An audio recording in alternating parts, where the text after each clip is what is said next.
ഇന്നലെ ഞാൻ മാതാവിനോട് വിളിച്ചുകൊണ്ട് അവസരത്തിനായിട്ട് മാപ്പ് ചോദിക്കണം. കാരണം ഞാൻ വൈകിയതിനോർത്താണ് ഞാൻ മാപ്പ് പറയേണ്ടത്.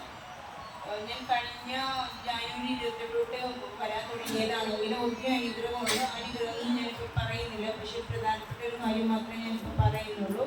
എൻ്റെ മോള് ന്യൂസിലാൻഡിലായിരുന്നു. ക്യാപ്പ് എടുക്കാൻ വേണ്ടി പോയതാണ്. അത് കഴിഞ്ഞ് അവിടെ നിന്ന് ജോലിയായിരുന്നു. അപ്പോൾ ഞങ്ങളിവിടെ ബ്രദറിനോട് പറയുമ്പോൾ ബ്രദർ ഇങ്ങനെ പ്രാർത്ഥിക്കുമ്പോൾ ഞാൻ ബ്രദർ ഇങ്ങനെ പറയുമായിരുന്നു, നിനക്ക് ന്യൂസിലാൻഡിൽ പോകണോ അതോ ഓസ്ട്രേലിയയിൽ പോകണോ എന്ന് ഞാൻ ചോദിക്കും. അപ്പോൾ നമ്മൾ സ്വപ്നത്തിൽ പോലും വിചാരിക്കാത്തൊരു കാര്യമാണ് ഓസ്ട്രേലിയ. അത് ചിന്തിക്കാൻ പോലും പറ്റില്ല. കാരണം അത്രക്കും ന്യൂസിലാൻഡിലെ പൈസ തന്നെ ഒപ്പിച്ച് തന്നെ ദൈവത്തിന് മാത്രം അറിയാം.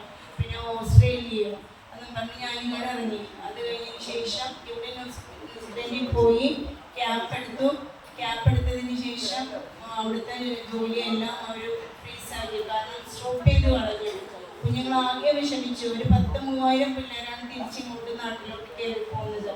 ഞങ്ങൾ 4 പേര്, 2 മക്കളും ഞാനും ഹസ്ബൻഡും. ഞങ്ങൾ എന്ത് ചെയ്യണമെന്നൊന്നും ഞങ്ങൾക്കറിയാൻ പാടില്ലായിരുന്നു. അപ്പം ഞങ്ങളിവിടെ വന്നു. അപ്പം ഞാൻ എന്ത് കാര്യം ഉണ്ടെങ്കിലും ഈ ബ്രദറിന് ഞാൻ മെസ്സേജ് ഇടും, സാരി നമ്മോട് വിഷമിക്കണം, പ്രാർത്ഥിച്ചാൽ മതി.